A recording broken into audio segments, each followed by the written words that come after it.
I thought I understood care. I'd spent years in this sector, building systems, supporting people through vulnerable moments. I really thought I understood it. Then, in 2017, everything became deeply personal. I'd just turned 40, we'd welcomed our first child, bought our first home.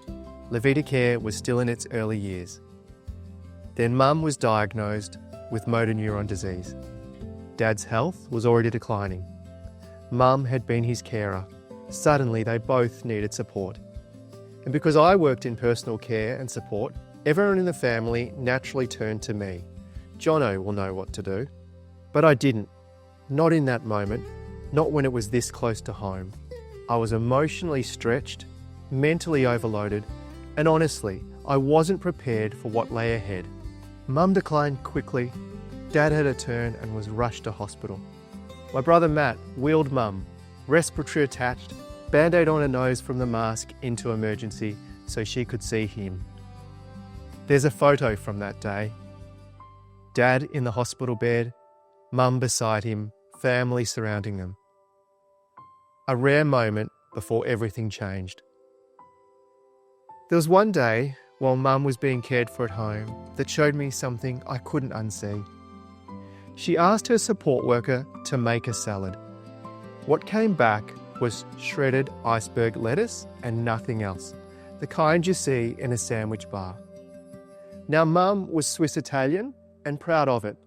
A thoughtful home cook, she looked at what was in front of her and said, "I can't work with this." She wasn't rejecting a salad. She was saying, "You don't see me, you don't understand who I am." That moment cracked something open. The support worker meant well, but she didn't know what mattered most to Mum. She was doing the task, but missing the person. And it struck me. This wasn't just about one moment or one support worker. Care plans were created, boxes were ticked, but were they seeing the whole person?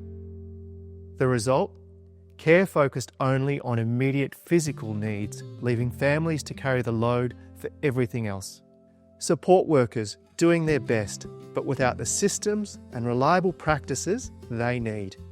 I couldn't shake the feeling there had to be a better way.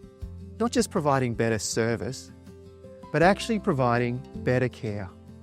And that means care for all parts of a person's life that matter. Their health, their home, their relationships, and their sense of self, independence and dignity.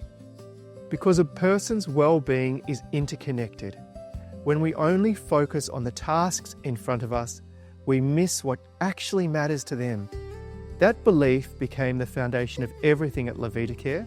We call it the Vita Care Compass, because seeing the whole person is just the beginning. Second, we need to look ahead to notice patterns, identify risks, and prepare calmly, so we can adjust support before things become urgent, proactive instead of reactive. We call this care that's ready to adapt. And third, we need reliable ways of delivering that care, proven practices that every member of your care team follows while still personalising everything to what matters most to you. That's Vita Care. We see the whole person, our care stays ready to adapt, and we use proven practices you can rely on. I won't pretend this has been easy.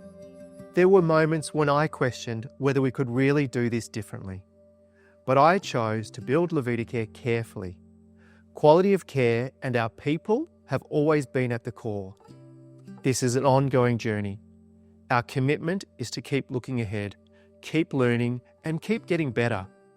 So if you're navigating personal care for yourself or someone you love, we're here to walk alongside you, to see the whole person, and to stay ready to adapt as care needs change. Whenever you're ready, we're here.